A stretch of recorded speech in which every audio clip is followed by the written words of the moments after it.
네, 예배 시간이 되었습니다. 이 시간 함께 사도신경 고백하심으로 찬양의 자리에 나아가도록 하겠습니다.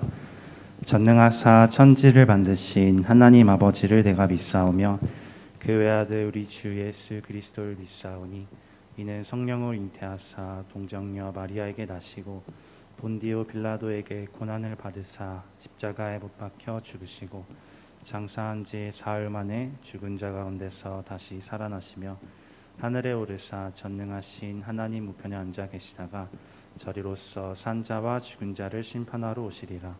성령을 믿사오며 거룩한 공예와 성도가 서로 교통하는 것과 죄를 사하여 주시는 것과 몸이 다시 사는 것과 영원히 사는 것을 믿사옵나이다. 아멘. 이 시간 함께 일어나셔서 내가 주인 삼은 모든 것 내려놓고 고백하도록 하겠습니다.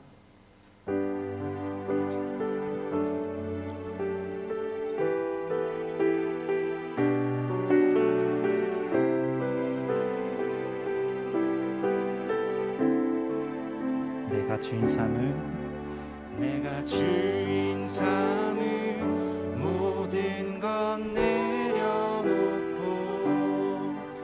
내 주 되신 주 앞에 나가 내가 사랑했던 모든 것 내려놓고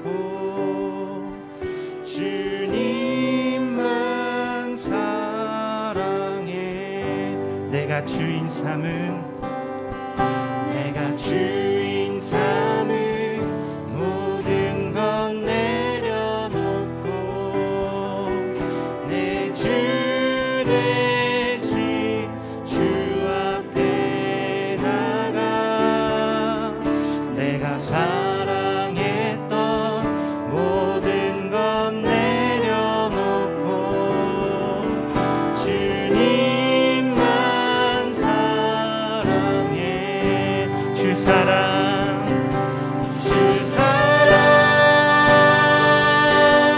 거친 풍랑에도 깊은 바다처럼 나를 잠잠케 해. 주 사랑 내 영혼의 반석 그 사랑 위에 서리. 처음부터 고백합니다. 내가 주인 삼은 모든 것 내려놓고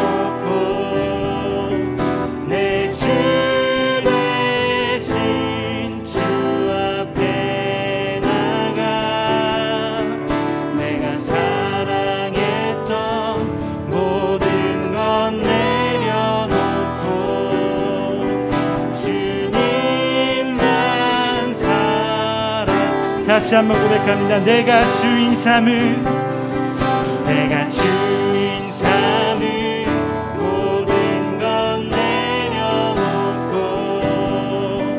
내 주 대신 주 앞에 나가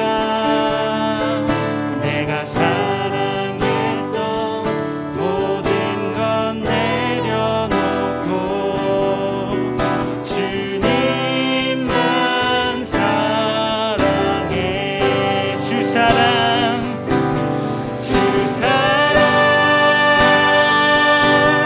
거친 풍랑에도 깊은 바다처럼 나를 잠잠케 해. 주 사랑 내 영혼의 반석 그 사랑 위에서 주 사랑 주 사랑 거친 풍랑에도 깊은 바다처럼 나를 잠잠케 해. 주 사랑 내 영혼의 반석 그 사랑 위에 서리. 아멘.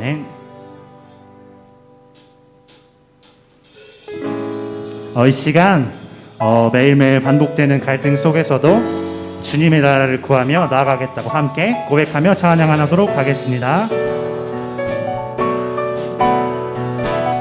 함께 찬양합니다.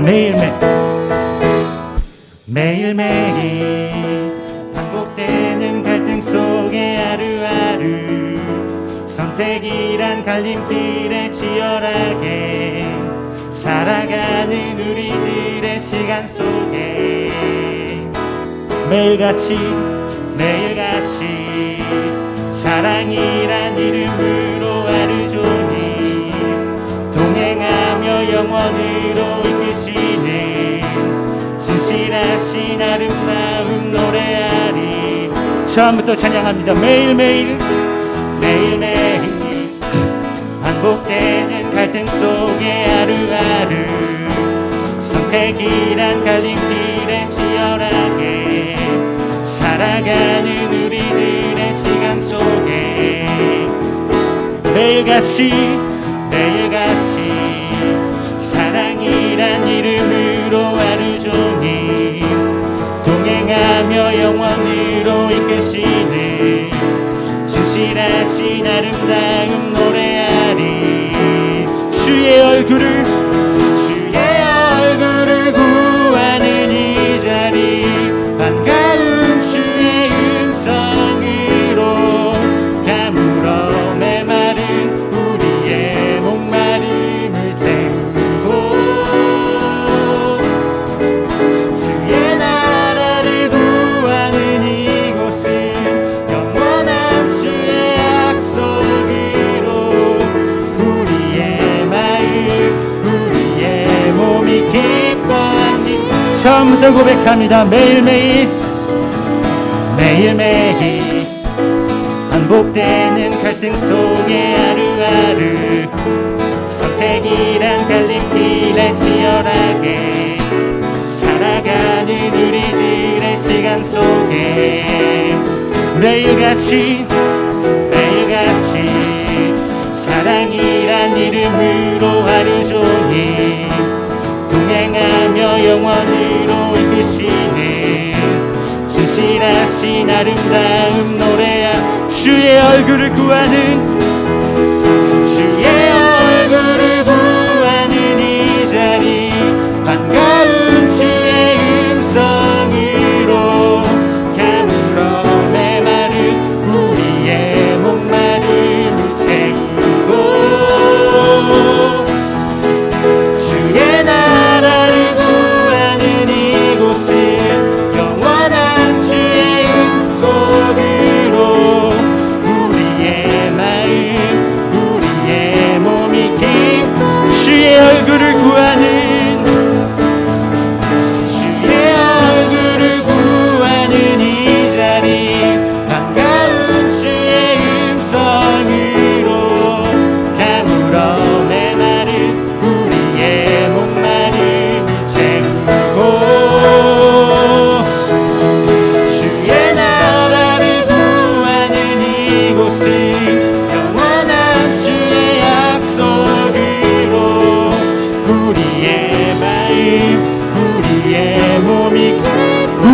마음 우리의 몸이 기뻐합니다. 우리의 마음 우리의 몸이 기뻐합니다. 주의 나라를 구하는 이곳은 영원한 주의 약속으로 우리의 마음 우리의 몸이 기뻐합니다.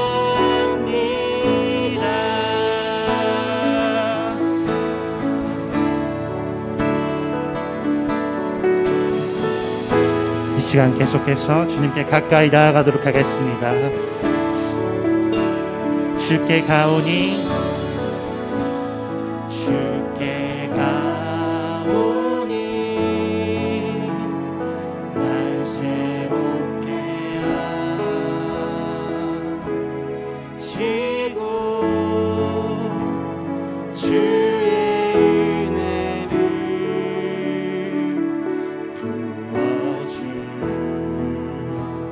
부어주소서.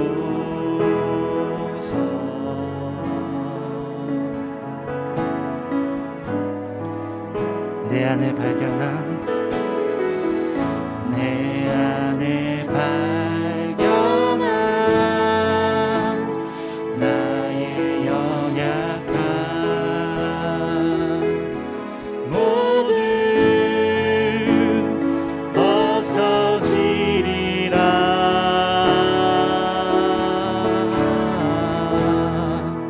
주의 사랑으로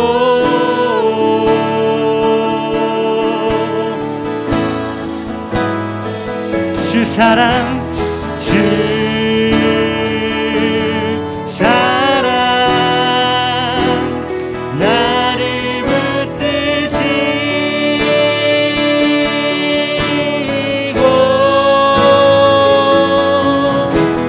주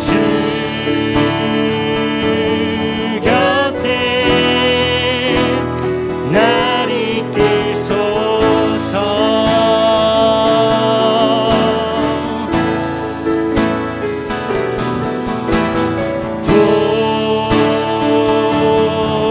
독수리 날개쳐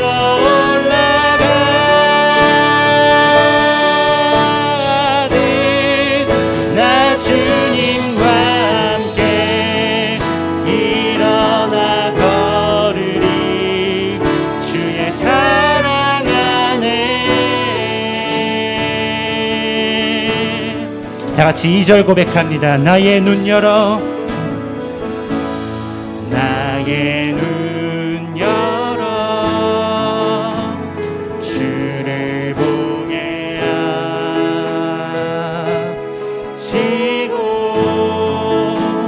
주의 사랑을 알게 하소서.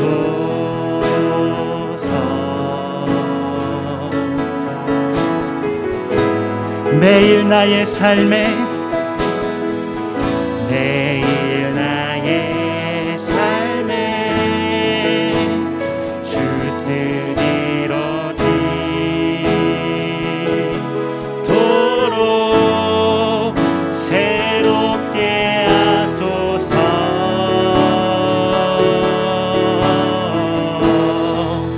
주의 사랑으로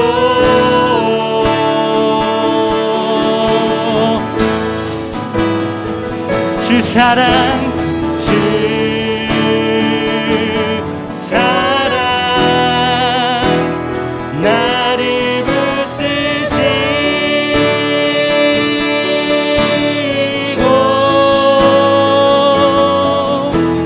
주 곁에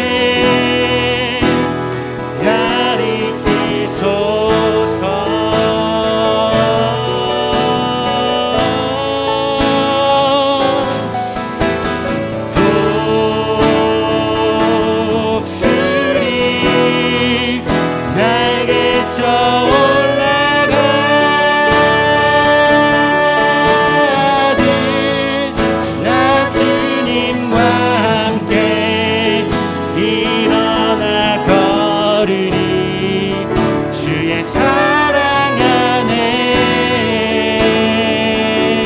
완전하신 예수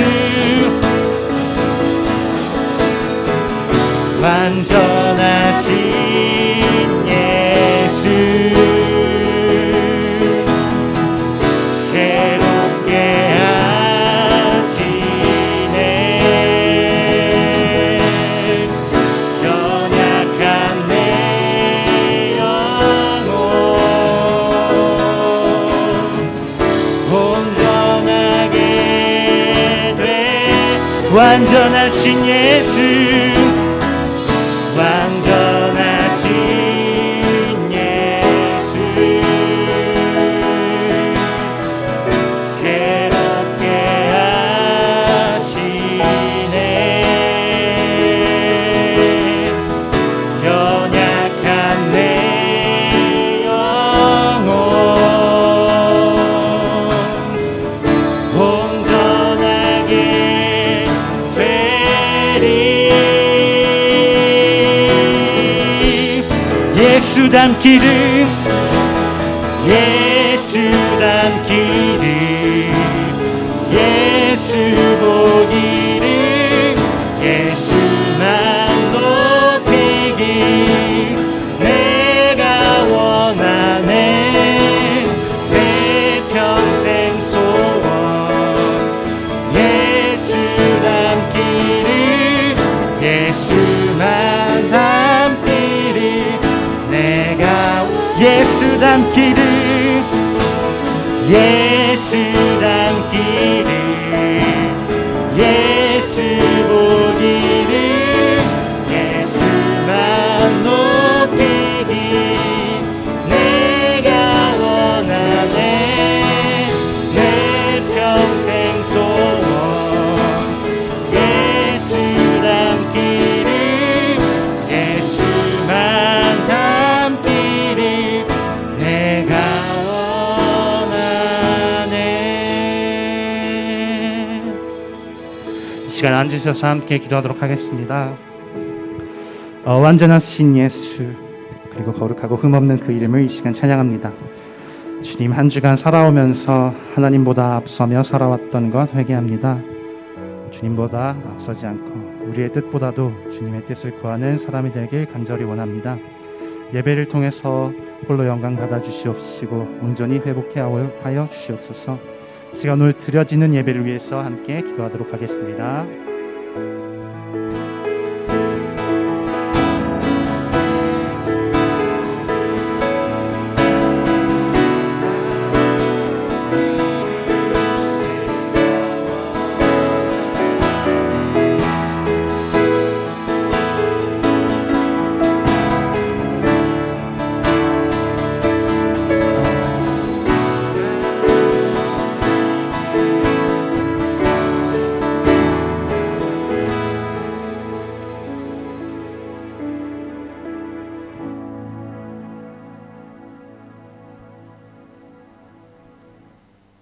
우리의 창조주가 되시며 처음과 나중 되시는 하나님, 주님의 무한하신 은혜와 사랑을 찬양하며 감사드립니다.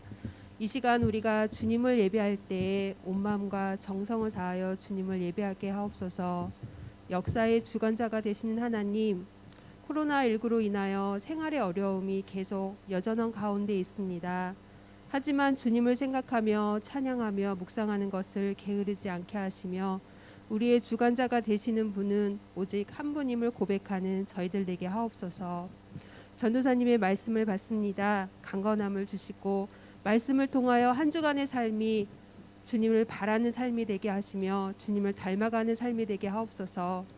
우리 친구들 학업 중에 있습니다. 지치지 않게 하시고 건강함을 지켜주시며 피와 몸이 자라듯 주님을 깊이 묵상하는 주님의 자녀들 되게 하옵소서. 처음과 나중 되시며 우리의 삶을 항상 주관하시는 살아계신 예수님의 이름으로 기도드립니다. 아멘.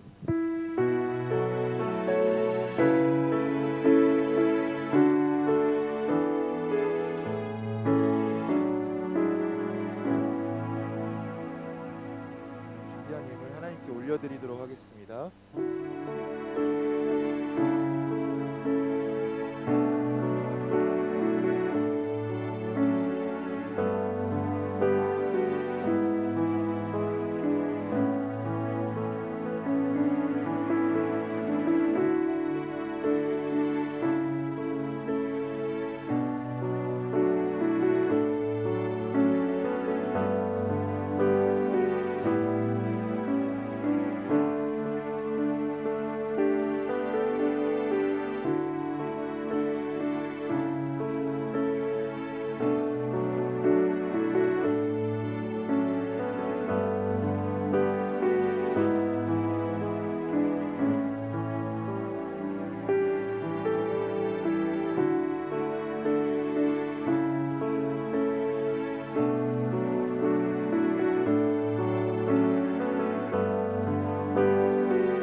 주님의 은혜 가운데 우리가 이 자리 가운데 나왔습니다.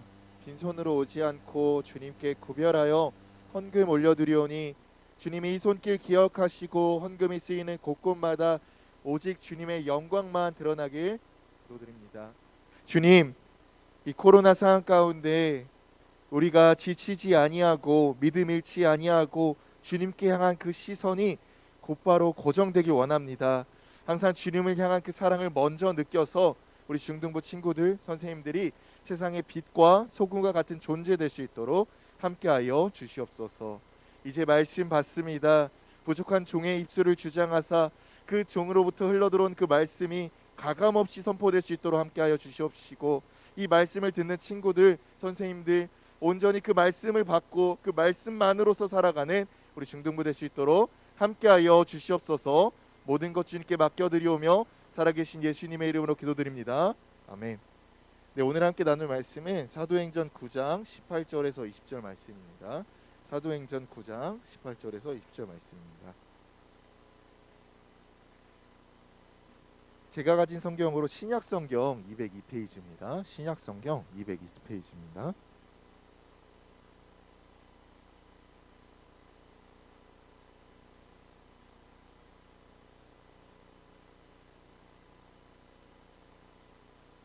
네, 우리 그러면 다 찾으신 줄 알고 우리 한 목소리로 합독하겠습니다. 시작.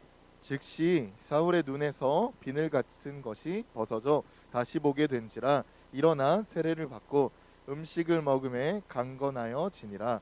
사울이 다메섹에 있는 제자들과 함께 며칠 있을새 즉시로 각 회당에서 예수가 하나님의 아들이심을 전파하니. 아멘. 네. 우리 헌금 우리 1학년 친구들이 했잖아요. 너무 좋았어요. 네, 이제 앞으로 우리 선생님들은 코칭만 해주세요. 지적해주시고 어떻게 해줄지 가이드만 해주시고요. 계속 이제 학생들이 할 거예요. 예배는 우리 학생들이 하나님께 드리는 것으로 하겠습니다. 그리고 기도도 될 수 있으면 선생님보다는 학생들이 할 수 있도록 좀 지도 부탁드리도록 하겠습니다.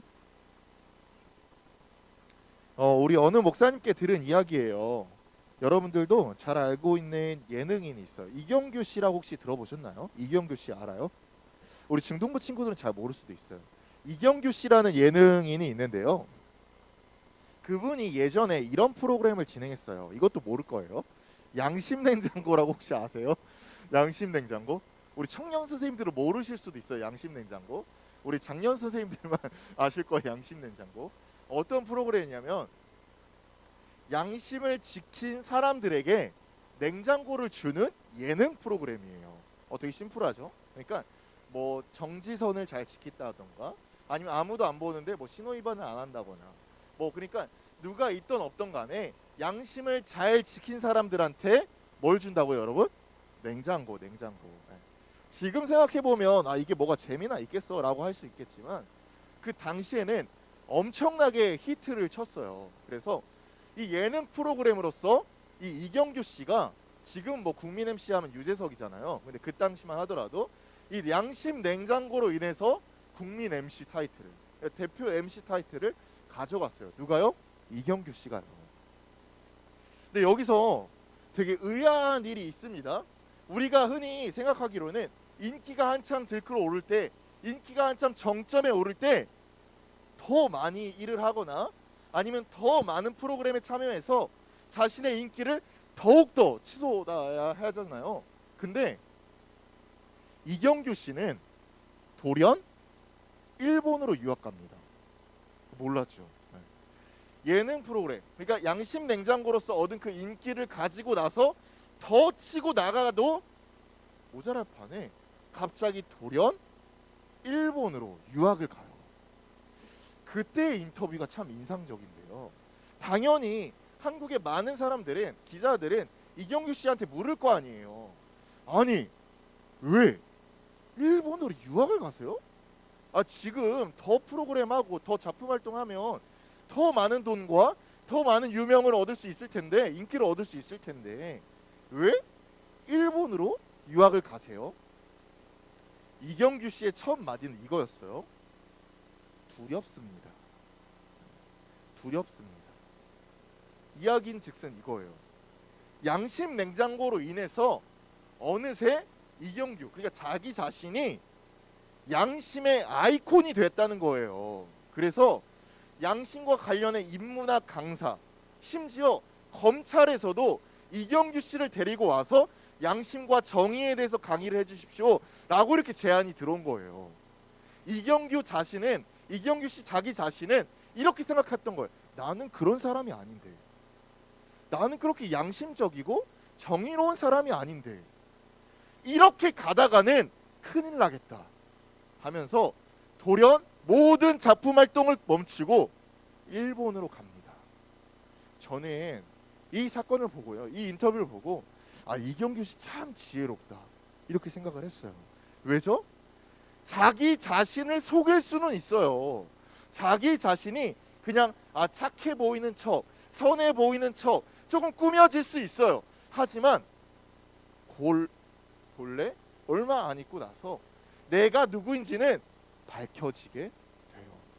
우리 연예인들 뉴스 많이 봤죠? 뭐 올해만 하더라도 몇 명이 본래 모습 때문에 나락으로 떨어졌어요. 뭐 가수도 있고 배우도 있고 여배우도 있고. 그런 것처럼 내가 누구인지 정확하게 아는 것은 정말 중요해요. 이거는 우리 신앙에도 정말 큰 도움이 됩니다. 우리가 아닌 채로 살다 보면요, 우리가 그냥 내가 이런 척 꾸며지게 살면요, 이 예능 프로그램, 이 연예계에서 밝혀졌듯이 결국에는 망해요. 그래서 성경은 우리가 누구인지, 우리가 어떤 사람인지, 어떤 방향과 어떤 목적으로 살아가야 하는지 여러 가지 사건들을 통해서, 한 사람을 통해서 알려줘요. 오늘은요, 지난주의 말씀과 연이어서 사울, 그러니까 그 바울이 어떻게 살아가는지를 통해서 우리가 어떻게 살아야 하는지 정체성, 그리스도인의 정체성에 대해서 나누게 될 텐데, 여러분들 한번 잘 보시기 바랍니다.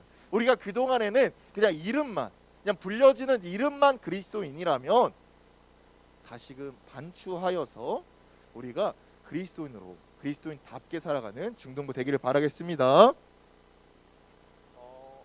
기억하시는 분도 있으시겠지만 사울이 어디로 갔죠? 지난주에 어디로 가다가 예수님을 만났죠? 아이고야 다 까먹었어. 우리 크게 한번 해보자. 다메섹이 왜 갔죠? 맞아요. 감사합니다. 학생들 우리 잘 기억해야 됩니다. 지난주에 사울이 그리스도인들, 그러니까 예수님 믿는 자들을 핍박하려 가다가 만난 거죠. 예수님 만난 거죠. 더 기억나시는 분 있겠어요? 예수님 뭘로 나타나셨죠? 빛으로 나타나셨어요. 근데 태양보다 더 밝은 빛이었기 때문에 사울이 그 즉시 눈이 멀었어요. 알겠죠? 그러면 여기서 질문입니다. 사울과 예수님과의 대화가 끝났어요. 예수님이 이제 사울한테 어떤 소명과 사명을 주셨어요. 그러면 사울의 눈은 어떻게 돼야 되는 게 정답입니까? 사울과 예수님과 대화가 끝났으면 사울의 눈은 어떻게 되어야 하는 게 맞는 것일까요? 바로 그 즉시 눈이 낮고 예수님의 일을 감당해야 하는 게 정답 아닙니까? 아니에요. 성경을 쭉 읽어보면 결국에 낮긴 낮지만 예수님과 대화가 끝났음에도 불구하고 사울의 눈은 계속 멀어 있어요. 여기서 사울이 어떤 행동을 하냐? 11절에 뭐라고 나와 있냐면 기도를 하고 있고요. 그리고 9절에 뭐라고 나와 있냐면 먹지도 마시지도 않고 기도를 하고 있어요. 그럼 여기서 다시 한번 질문을 드리겠습니다. 사울이 계속 눈이 멀어 있는 상태였어요. 그럼 여러분들이 생각할 때 먹지도 마시지도 않고 기도하고 있다면 그 기도의 제목, 사울이 원하는 것은 무엇일까요? 우리가 흔히 생각할 때 사울이 계속 눈이 멀었어? 사울이 계속 눈이 안 좋아? 그러면 이것을 놓고 기도하지 않을까요? 눈 좀 뜨게 해주세요. 주님 장난쳐요? 주님과 대화 끝났잖아요. 주님 저한테 이제 중요한 거 알려주셨잖아요. 저 이제 주님의 일을 하려고 한단 말이에요. 눈 좀 고쳐주세요. 이렇게 기도하는 게 정답 아닐까요? 성경엔 나와 있지 않아요. 하지만 전도사님은 확신합니다. 사울이 눈을 위해 기도했다는 것 하나도 없었을 거예요. 그럼 무엇을 놓고 기도했냐? 사울이 지난 날을 회개하고 이제 내가 그리스도인으로서 어떻게 살아야 하는지 그 방향만을 구했을 거예요. 성경에 안 나와 있는데 어떻게 이렇게 확신하냐고요? 그 다음 구절 18절인데요. 18절을 보면 알 수 있어요. 우리 띄워주시겠어요? 18절 한번 읽어보도록 합시다. 시작.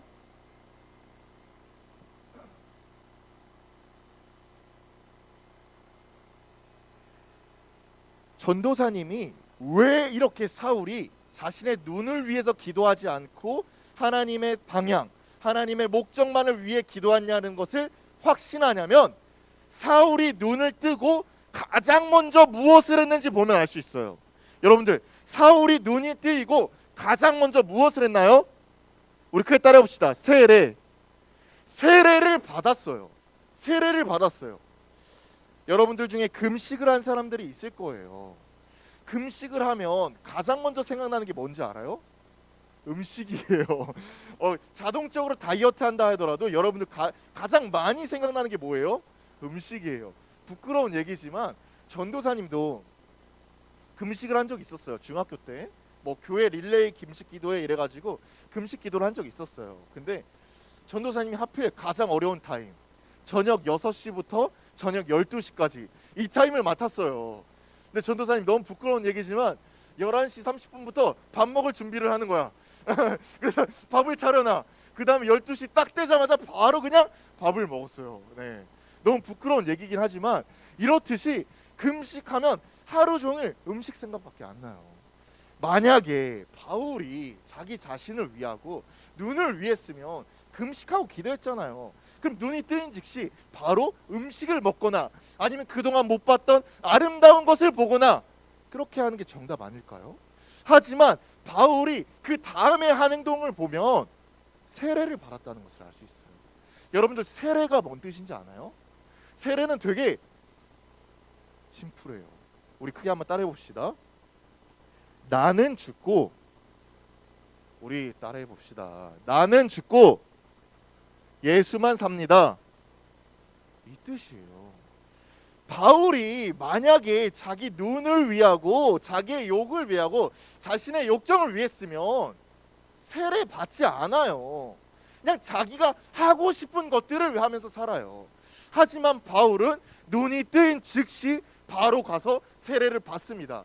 이게 그냥 우리가 매 중등부 2학년 때 아니면 성인 때 받는 그 세례가 아니에요. 바울은 세례를 받으면서 어떤 생각을 했냐면, 이제 주님, 내가 죽습니다. 내가 죽습니다. 이제 하나님만 삽니다. 이제 내 안에 예수님만 삽니다.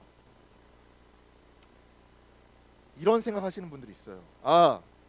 예배 때만, 주일날에만, 교회에서만, 예배당 안에서만. 세례가 그런 뜻이 아니에요. 세례는요, 내가 어디에 있든지, 내가 어떤 상황이 닥치든지 무조건 나는 죽고 누구만 산다고요, 여러분? 예수님만 산다고요. 그것을 오랜 시간, 오랜 시간은 아니지, 한 3일 동안 금식하고 기도한 후에 눈이 멀어서 앞을 보지도 못하는 그런 와정 가운데 바울이 생각해낸 거예요. 바울이 믿음으로 결단한 거예요. 뭐라고요? 이제 나는 죽고 예수님만 삽니다. 여기서 우리가 어떻게 기도해야 하는지, 하나님께 무엇을 구해야 하는지 알 수 있어요. 사울이 무엇을 놓고 기도했나요? 사울이 하나님께 어떤 기도 제목을 올려드렸나요? 단순히 자기 자신을 위한 것들을 기도했나요? 우리 중등부 친구들한테 기도 제목을 딱 봤잖아요. 그리고 중등부 친구들한테 혹시 너 기도 제목이 있니? 라고 하면 되게 이런 두 부류가 나와요. 첫 번째는 전도사님, 저 요즘 많이 힘들어요. 전도사님, 저 이제 시험 뭐 닥치는데 이것을 놓고 기도하고 있어요. 이렇게 기도 제목을 말하거나, 그러니까 어려운 일, 힘든 일, 뭐 하나님께 정말 구할 곳 찾고 싶은 것들이 있을 것, 이런 것들을 구하거나 나머지 없어요. 기도 제목 없어요. 저 요즘 힘들지 않아요. 저 요즘 뭐 어려운 일 없어요. 기도 제목 없어요. 왜 자꾸 기도 제목을 구하는 거예요? 라고 말하는, 이렇게 두 부리로 나눠줄 수 있어요. 물론 이해합니다. 전도사님도 여러분들 나이 때는 그냥 뭐 하나님께 뭐 지금 구할 게 없는데, 나 지금 딱히 어려운 게 없는데, 나 지금 뭐 딱히 뭐 불평불만하고 싶은 게 없는데, 그래서 기도할 게 없다라고 느껴졌어요. 하지만 사울의 기도를 보면 우리가 기도할 게 없는 게 아니에요. 사울은 지금 뭘 놓고 기도하고 있죠? 하나님, 하나님의 뜻대로 살길 원합니다. 이제 내가 하나님의 마음대로 살길 원합니다. 이제 내가 나는 죽고 하나님대로 살길 원합니다. 라고 기도하고 있어요. 이렇게 기도해서야 사울이 세례를 받고 그 다음에 하나님의 뜻대로 살 수 있는 것이에요. 여러분들, 만약에 기도할 게 없다라고 말하는 친구들은 나는 하나님의 뜻대로 잘 살고 있다, 이렇게 말하는 것과 똑같은 거예요. 내가 정말 하나님 앞에 기도할 게 없다라고 말하는 친구들은 저 기도 안 해도 돼요. 저 하나님의 말씀대로 이미 잘 살고 있는걸요. 저 하나님의 뜻대로 이미 잘 살고 있어요. 이렇게 말하는 것과 똑같다니까요. 그럼 여러분들 기도할 게 없어요, 있어요? 전도사님조차도, 저도 매일 말씀을 준비하면서 묵상하는 저조차도 하나님의 말씀을 순종하는 것, 하나님의 뜻대로 살아가는 것이 얼마나 어렵다는 것을 알고 있어요. 그렇기 때문에 기도하거든요. 여러분들도 기도하셔야 돼요. 단순히 어렵고 힘들고 문제가 닥쳤을 때 기도하는 거 맞아요. 하지만 그것을 더 넘어서 우리가 하나님의 뜻대로, 나 생각은 버리고 내 생각은 조금 내려놓고 하나님의 말씀대로 살 수 있도록 기도하는 것, 그게 기도의 가장 첫 번째 제목이에요. 말씀을 계속 보겠습니다. 세례하고 이후 또 무엇을 했는지 보면 이제 우리가 어떻게 살아야 하는지 알 수 있어요. 20절이에요. 20절 한번 같이 한번 읽어봅시다. 시작.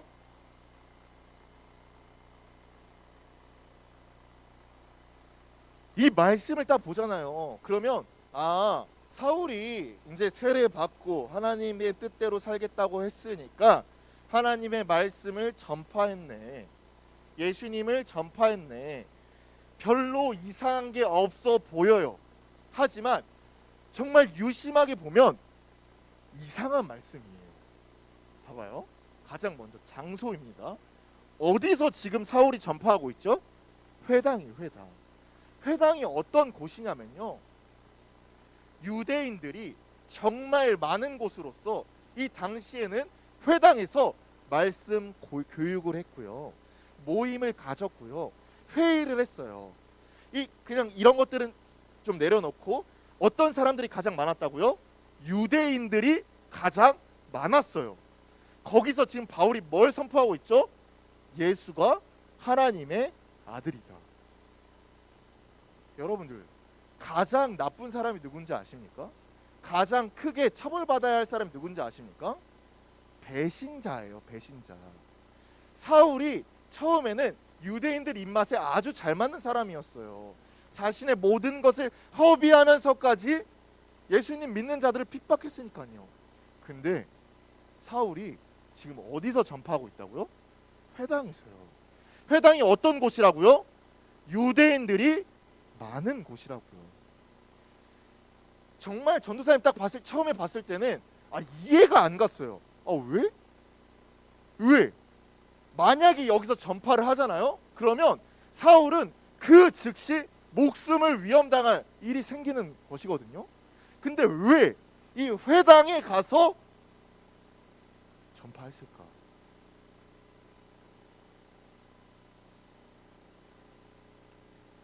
바울은요, 예수님을 처음 딱 받았을 때 우리가 그냥 합리적으로 생각할 수 있잖아요. 전략적으로 조금 나눠서 나의 목숨을 조금 사리면서 좀 아끼면서 조금 나의 건강을 좀 생각하면서 이렇게 전파할 수 있잖아요. 바울은 그렇게 하지 않았어요. 바울이 예수님을 그 만났을 당시에는 정말 엄청난 충격이었어요. 전도사님 지난번에 얘기했죠. 내가 회장님의 아들입니다 라고 얘기했던 것처럼 그 이상을 넘어서 정말 엄청난 충격이었어요. 그에게는 항상 벅찬 마음이 있었던 거예요. 그러니까 유대인들 앞에서 설령 유대인들이 돌을 던지고 나를 죽인다 하더라도 사울은 멈출 수가 없었어요. 무엇을요? 예수님이 하나님의 아들이라는 것을요. 유대인들에게 하나님은 정말 엄청난 존재예요. 하나님 저번에 얘기했었던 거 있죠? 성경을 쓸 때 하나님을 쓸 때마다 목욕을 제기하면서 썼다니까요. 하나님의 아들이라고 하는 것은 엄청난 죄예요. 엄청난 죄예요. 바로 그 즉시 죽여도 말 못할 죄예요. 하지만 사울은 당당했어요. 되려 왜 유대인들이 그렇게 많은 곳에 얘기했냐면 지적하고 싶었던 거예요. 무엇을요? 유대인들, 사두개인들, 종교 지도자들아, 잘 들어라. 너희들은 틀렸어. 너희들은 지금 잘못 알고 있는 거야. 누가 하나님의 아들이라고? 예수님이 하나님의 아들이야. 당당하게 선포하는 거예요. 왜요? 맞으니까. 그게 내가 체험한 사실이니까. 전도사님은 이 말씀을 묵상하면서 사울도 사울인데 이 이야기를 듣고 있는 유대인들이 정말 바보 같다라고 생각이 들어요. 지난주에 제가 뭐라고 말씀했죠? 사울은 예수님 만나기 전에 사울은 예수님을 믿을 사람이 아니었어요. 예수님을 믿을 사람이 아니었어요. 왜냐하면 예수님을 때려 죽이는데 희열을 느낀 사람이었다니까요.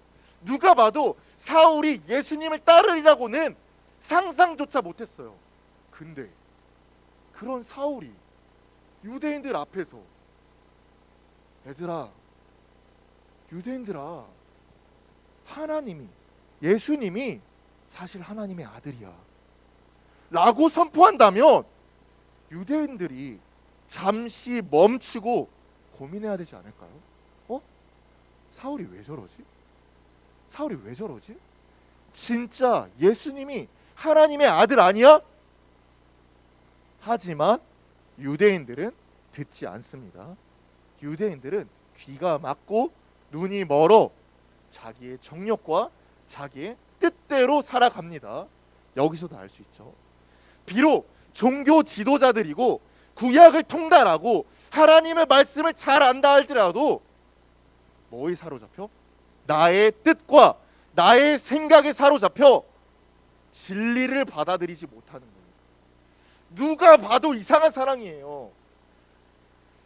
그리스도인들을 잡아 죽이는 그런 사울이 유대인들 앞에서 선포하고 있는데도 누가 봐도 이상한 상황인데도 전혀 의심하지 않고 전혀 자기를 돌아보지 않고 자신의 욕심과 질투와 자신의 생각에 눈이 멀어서 바로 보지 못하고 있는 겁니다.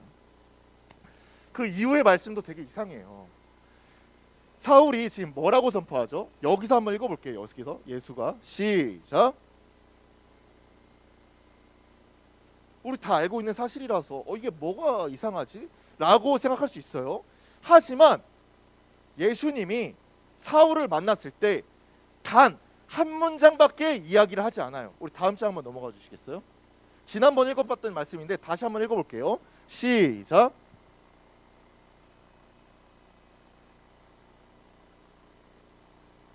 예수님이 자기 자신을 소개할 때 사울아, 나는 구원자이시며 하나님의 아들이시며 메시아이시며 그리스도이시고 나의 너희를 영원히 구원해 주실 난 다시 오실 예수 그리스도다.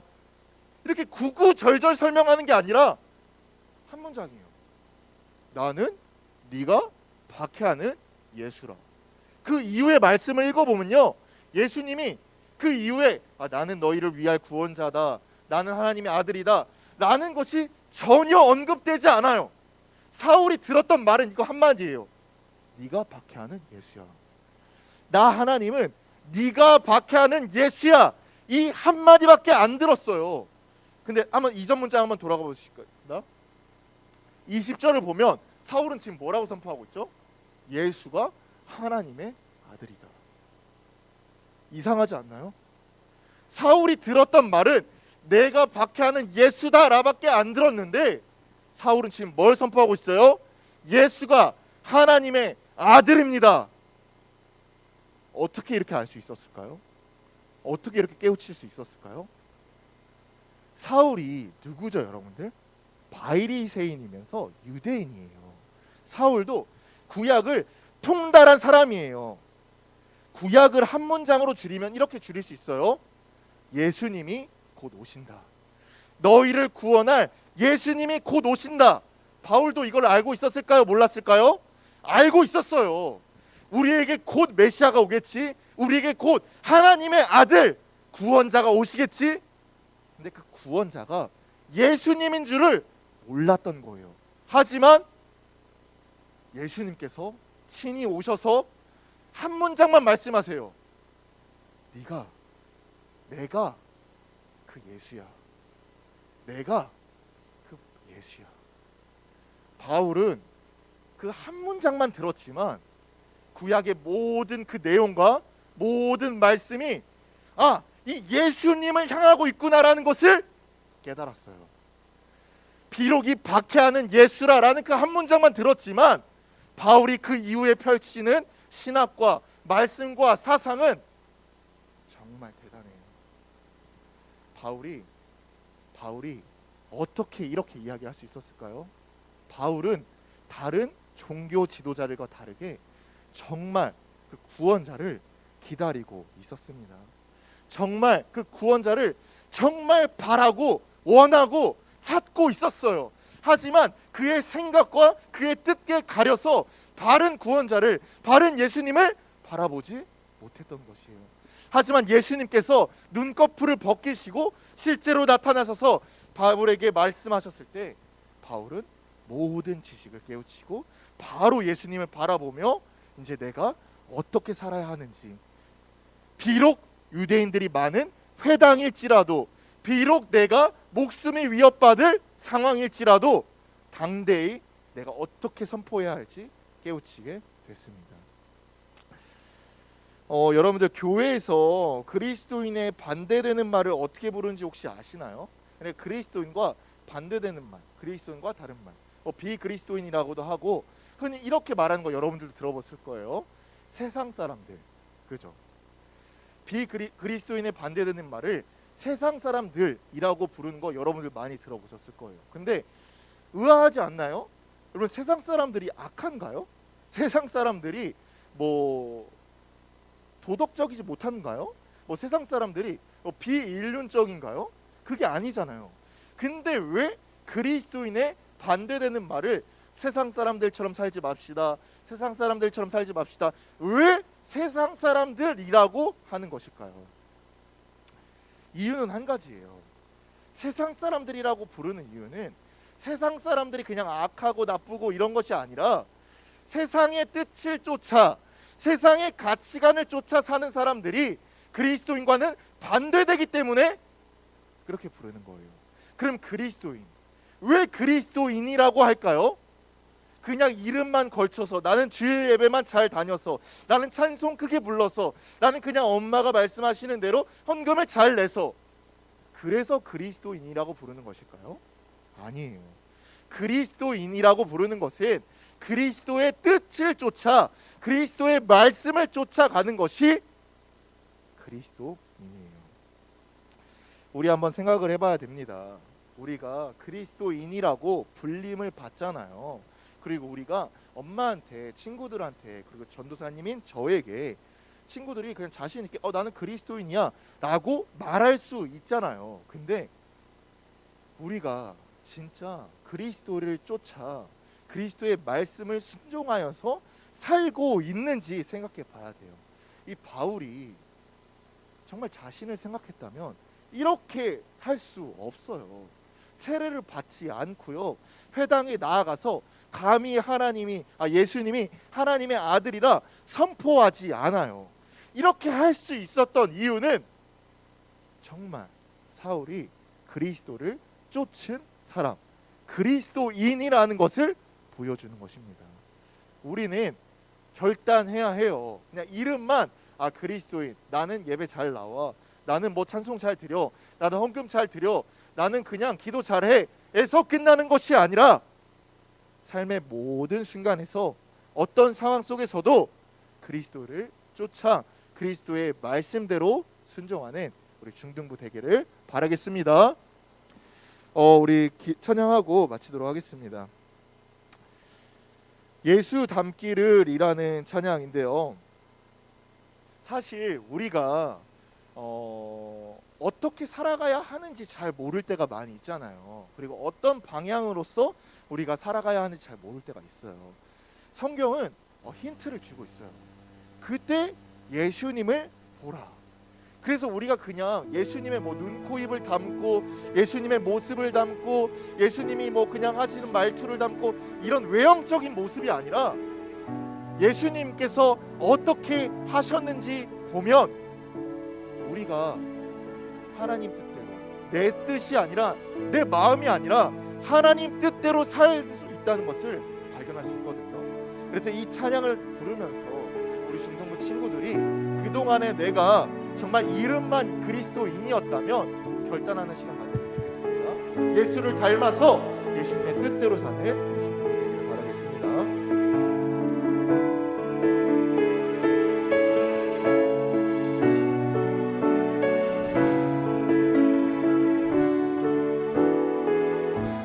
내 삶의 소망,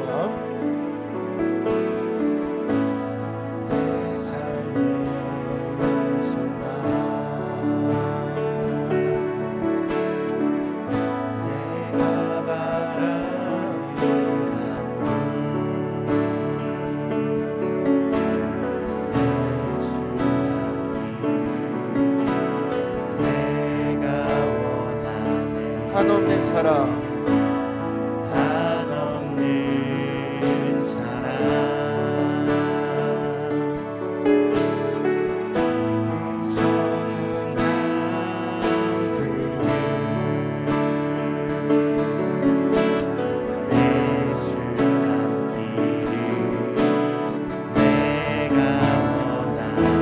예수 닮기를, 예수 보기를, 예수 닮기를, 예수 보기를, 예수만 높이기 내가 원하네.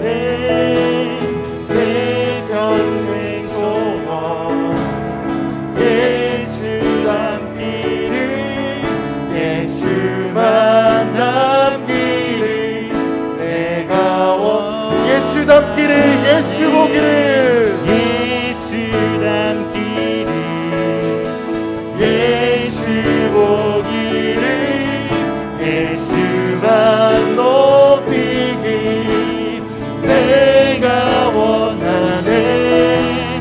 내 평생 소원, 예수 닮기를, 예수만 닮기를 내가 원하네.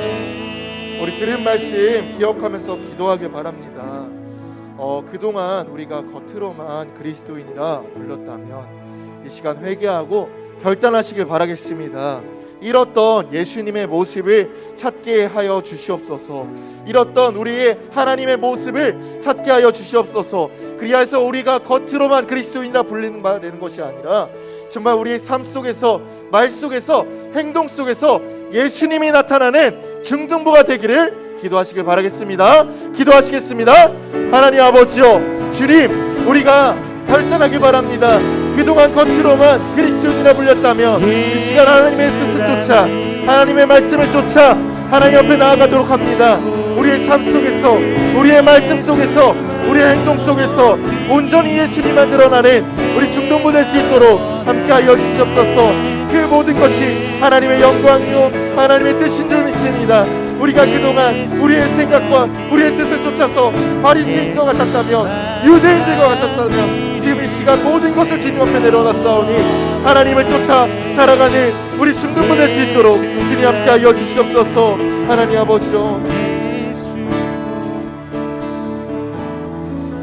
하나님 아버지 감사합니다. 우리가 그동안 겉으로만 외형적으로만 그리스도인이라 불림 받았고 불렀다면 이 시간 모든 것을 깨부수고 주님 앞에 내려놓사오니 우리가 이 시간 이후로부터 하나님의 뜻을 쫓아 하나님의 도를 쫓아 다 걸어가는 온전히 우리의 삶 속과 말씀과 행동 속에서 예수님만 드러나는 믿음의 중등부 될 수 있도록 함께하여 주시옵소서. 모든 것 주님께 맡겨드리오며 살아계신 예수님의 이름으로 기도드립니다. 아멘.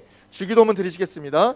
하늘에 계신 우리 아버지여, 이름이 거룩히 여김을 받으시오며 나라의 임하옵시며 뜻이 하늘에서 이루어진 것 같이 땅에서도 이루어지이다.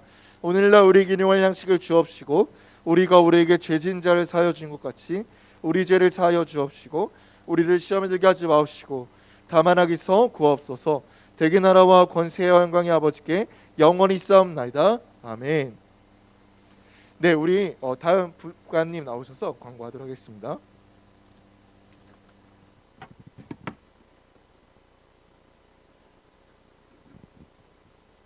예, 광고할 거는 두 가지 정도만 하겠습니다. 첫 번째는 그 중등부 여름 수련회가 아마 7월 30일부터 8월 1일까지 계획되어 있고요. 뭐 구체적인 일정이나 이런 것들은 나중에 그 좀 정리가 되면 다시 공유하도록 하겠습니다. 그리고 그 지난주가 스승의 주일이었는데요. 저희 그 중등부에 굉장히 경사스러운 일이 있어가지고 그거를 좀 축하하고자 합니다. 저희 그 정영주 선생님께서 그 30년 교사 근속 그 상을 받으셨어요. 지난주 주일에. 그래서 잠깐 모시고 저희 축하하는 자리를 갖도록 하겠습니다. 자, 박수. 30년이라고 그러면 제가 봤을 때는 여기 계신 몇몇 선생님들을 제외하고 그 나이보다 더 많이 교사 생활 하셨을 것 같아요. 그래서 잠시 소감을 좀 듣도록 하겠습니다. 현주야, 기억나? 네. 저기 지금 중등부에 있는 친구들이 대부분 뭐 다 유치부를 통해서 간 건 아니지만 제가 처음에 91년도에 이제 중등부 교사를 시작을 해서 95년도인지 3년도인지 아무튼 유치부를 해서 22년 동안을 유치부를 했습니다. 그리고 나서 이제 이제 그만해야지 했는데 하나님께서 다시 너 중등부 가서 좀 잘해라는 말씀을 하셔서 중등부에서 섬기고 있습니다. 앞으로 여러분들과 같이 계속 나이 먹어가면서 서영교회 주일학교의 숨은 또 일꾼으로 여러분과 함께 섬기기를 간절히 소망해 봅니다. 감사합니다. 축하드리고 저희 자그마한 선물이 아마 준비되어 있을 겁니다. 이게. 자, 축하드립니다. 예. 자, 그 각 반별로 저기 공과 공부 진행해 주시기 바랍니다.